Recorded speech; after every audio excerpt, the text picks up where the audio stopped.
Olá pessoal, sejam bem-vindos a mais um vídeo do Portal de Inovação e nós iremos explorar diversas funcionalidades do sistema, especificamente nesse momento, iniciando por meio do menu, do seu menu, e a funcionalidade de Hubs. Então nós estaremos exatamente aprendendo neste vídeo o que são Hubs, para que eles servem e como utilizá-los da melhor forma dentro da nossa plataforma.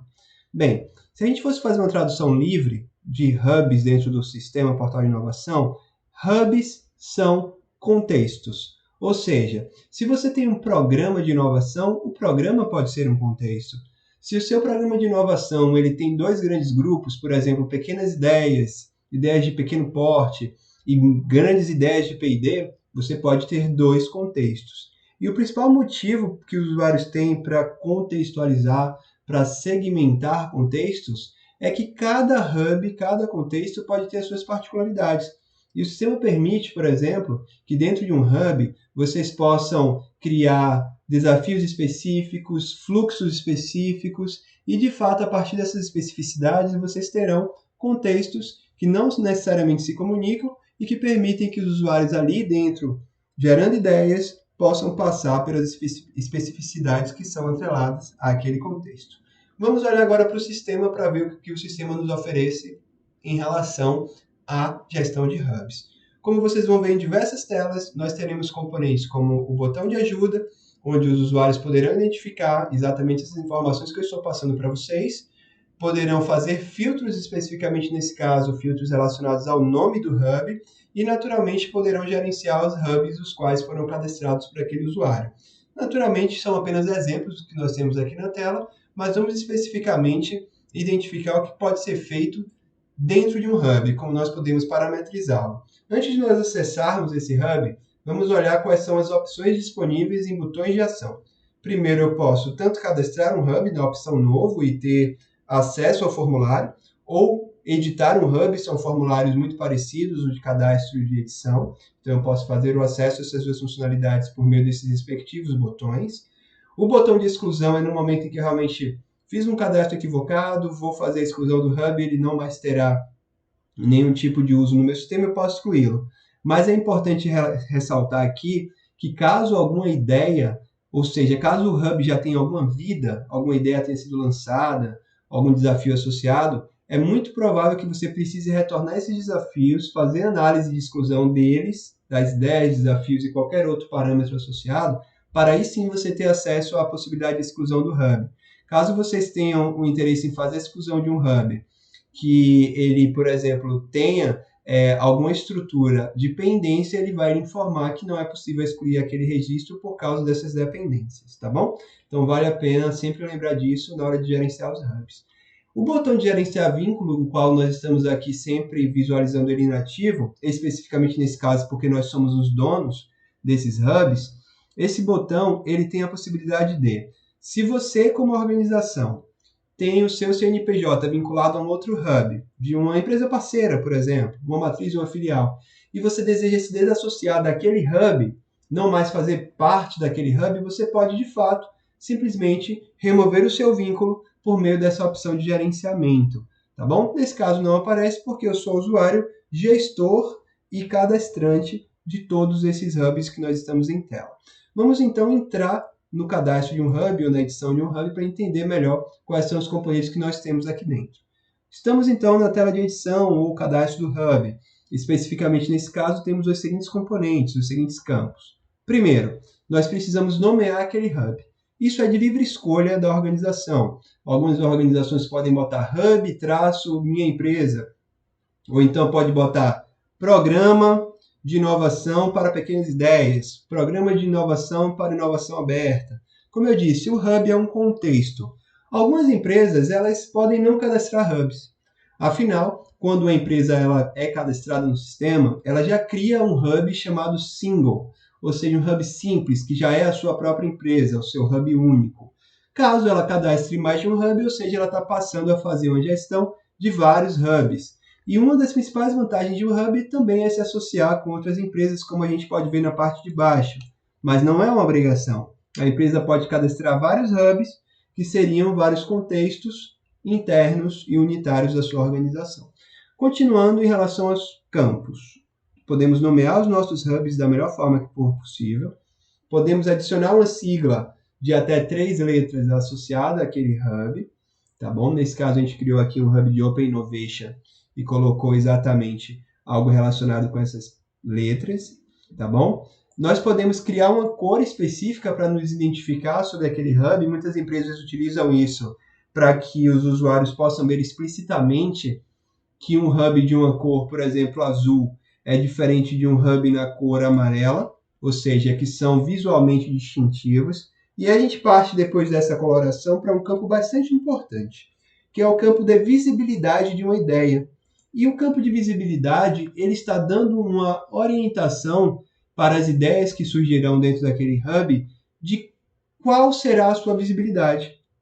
Como vocês podem ver, nós temos 4 opções. Vamos entender essas opções. Primeiro, essencialmente você está dizendo para os usuários finais se eles terão obrigatoriedade daquela opção pública ou privada, ou se eles poderão optar a partir da sugestão que vocês fizeram. Vamos entender melhor. Se eu coloco a opção optativa pública, nesse momento eu estou dizendo para o meu usuário que ele tem a opção de optar, mas ele será recomendado a selecionar a opção pública. Ou seja, na hora que ele cadastrar a ideia dele, vai ter lá 2 opções, privada e pública.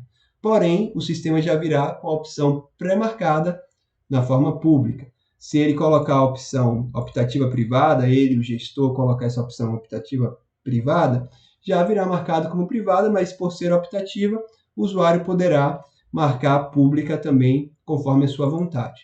Diferentemente, no caso das opções obrigatórias, quando eu coloco obrigatório público, o usuário verá a opção de visibilidade da ideia no momento que ele cadastrar, mas ele não poderá marcar a opção privada, será obrigatoriamente pública.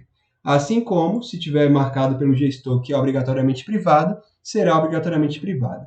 Tudo bem, mas onde é que a gente utilizaria isso no mundo real? No mundo real, a gente tem o que a gente chama de hubs competitivos e hubs cooperativos. Então, se eu estou fazendo um concurso onde eu quero que uma pessoa esteja em competição com a outra, na hora que ela lançar uma ideia, um projeto ou uma proposição, é muito mais interessante ou muito mais coerente que seja privado. Um não possa ver a ideia do outro para que eles não possam utilizar essa análise de forma não desejada para fazer uma competição inadequada. Então, todos terão as suas ideias privativas até que o resultado final aconteça. Diferentemente de um hub colaborativo. Por exemplo, se eu quero melhorar a estrutura organizacional da minha empresa, estrutura setorial, por exemplo, eu posso deixar o hub com as ideias públicas, e esse hub de ideias públicas permitirá que o usuário veja a ideia do outro e eles possam colaborar entre si, porque o objetivo daquele hub é colaborativo. Então, por mais matricial que seja essa questão da visibilidade, o usuário gestor poderá adotar exatamente baseado nessa estratégia, tá bom? Continuando, então, a entender sobre o hub. Veja que nós temos a opção de vincular uma empresa. E para vincular uma empresa, naturalmente, eu preciso ter o seu CNPJ. Tendo o CNPJ da empresa, eu poderei digitar. Veja aqui um CNPJ que não exista, ele será identificado, ou seja, ele não esteja cadastrado ainda. O sistema irá fazer essa crítica. Caso seja um CNPJ de fato que não existe ainda, mas que eu quero que exista, eu poderei cadastrar essa nova empresa, colocando seus dados básicos e uma informação de usuário gestor para aquela nova empresa, tá bom? Mas caso eu já tenha aquele CNPJ, basta informar o CNPJ e dizer qual é o vínculo dessa empresa com o meu hub. E aqui cabe um destaque importante. Vou até pegar uma outra empresa aqui, para que nós já possamos identificar quais são as possibilidades de correlação. Quando nós somos uma empresa, nós criamos um contexto, e nesse caso aqui externo, porque a gente vai associar com uma outra organização, uma pergunta que o sistema faz é qual é o vínculo que você terá com essa empresa, ou que ela terá contigo, para ser mais exato. E as possibilidades de vínculo dessa segunda empresa com a sua organização, especificamente naquele hub, são 3. Primeiro, essa empresa ela pode ser uma cogestora do seu hub. Por exemplo, se você é uma empresa de gás de um estado A e você vai fazer uma parceria com uma empresa de gás do estado B, vocês duas podem ser gestoras desse hub para buscar inovações entre as suas organizações cooperadamente. Vocês duas, como organizações, poderão compartilhar as suas respectivas comunidades, os seus colaboradores e os colaboradores dessa outra empresa, vocês dois gerenciando esse hub, criando desafios, criando estágios, criando tudo que é atrelado a um hub. Bem, essa é uma opção. A outra é a seguinte: essa empresa que vocês convidaram, ela pode ser somente uma demandante. Por exemplo, vocês são uma empresa de gás do estado A e vocês têm uma série de fornecedores que precisam inovar para que gerem melhores serviços para vocês. Então, vocês podem ser a gestora, como a empresa de gás, nesse exemplo do estado A. Vocês vão convidar diversos fornecedores de vocês para ser demandantes de tecnologia e, que seria a última opção, esses fornecedores de vocês podem convidar universidades que serão as ofertantes de inovação. Ou seja, essas universidades convidarão seus alunos, poderão fazer eventos e essas inovações poderão vir dessas universidades. Isto é apenas um dos diversos exemplos que podem ser utilizados. O que cabe a gente entender aqui é exatamente o conceito dessas três possibilidades dentro do conceito de vínculo atrelado ao hub, que é: gestoras vão gerir, ou seja, gerar toda a parte de parâmetros do sistema para aquele contexto. As demandantes vão demandar, ou seja, a gestora é sempre dela para baixo. A gestora também demanda e oferta. A demandante também demanda e também oferta. A ofertante somente oferta. Essa é a correlação entre elas. Então, voltando ao demandante, seriam aquelas pessoas que essencialmente, ou organizações mais explicitamente falando, vão gerar os desafios, já que dentro do nosso sistema a relação de demanda é exatamente atrelada ao conceito de desafio. Então, a gestora gere parâmetros e é toda a estrutura de quem entra, quem sai, e as demandantes essencialmente lançam desafios. Consequentemente, baseado no conceito base do sistema de fazer match de ideia e desafio, as empresas ofertantes, elas serão aquelas empresas que vão dar essencialmente ideias. Tá bom? Então, isso aí é a questão de vínculo, que é bastante importante e super estratégico. Afinal, diversas correlações entre organizações podem ser feitas a partir desse campo.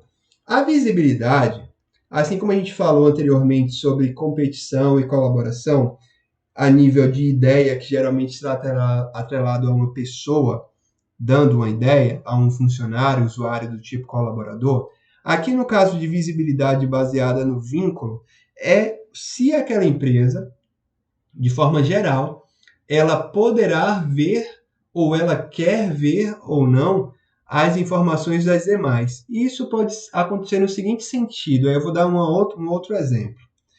Uma secretaria de governo, governo federal, de gestão de petróleo e gás, por exemplo, ela se torna uma empresa gestora de um hub.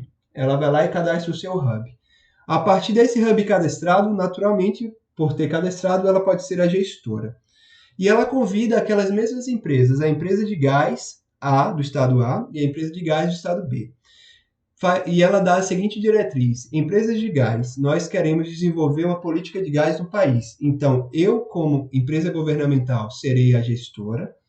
A empresa de gás A será a demandante das suas especificidades atreladas a essa política, e a empresa B também das suas especificidades. Então, não necessariamente a empresa de gás A precisa ver as informações da empresa B, porque até mesmo num cenário onde elas sejam competidoras, elas não devem ver, porque os desafios de uma empresa definem, inclusive, pontos os quais podem ser pontos de fragilidade. Então, se uma empresa aqui no sistema ela tem a visibilidade restrita, ela só vê os seus desafios, sendo ela uma demandante, por exemplo. E dessa forma, ela consequentemente fará com que os seus desafios também não sejam vistos por uma outra empresa. Então, geralmente, esse aspecto de visibilidade atrelado ao hub estará vinculado àquela empresa ver ou não as informações de uma outra empresa dentro do hub. Claro, se ela marcar pública, todas as informações que ela postar serão visíveis para as outras organizações. Então, se a empresa de gás A postar um desafio, a empresa de gás B também verá. Isso aqui é uma forma de controlar essa visibilidade conforme o desejo das próprias organizações envolvidas e a política, neste caso, deste hub, tá bom? Bem, em relação ao hub, ele essencialmente é isso. Ele é uma caixa onde você vai ter empresas participando com determinado grau de vínculo e pessoas que são os colaboradores dessa empresa com determinado grau de possibilidade de publicidade de ideias, lançando ideias públicas ou privadas, a depender das especificidades. O Hub é um dos recursos mais poderosos do sistema e ele tem aplicações quase que infinitas.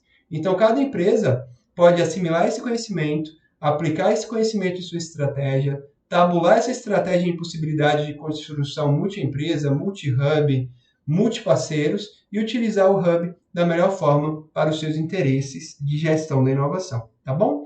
Então, essa foi uma apresentação geral sobre o módulo, sobre a funcionalidade de Hub especificamente. Esperamos que tenhamos sido claros nessa explicação, afinal de contas, ela realmente é bastante ampla e permite diversas utilizações. E vamos naturalmente apresentando as demais funcionalidades do portal de inovação dos diversos vídeos que serão realizados por esse motivo. Agradecemos mais uma vez por nos ouvir nessa explicação sobre hubs do portal de inovação e nos vemos nos próximos vídeos. Até breve.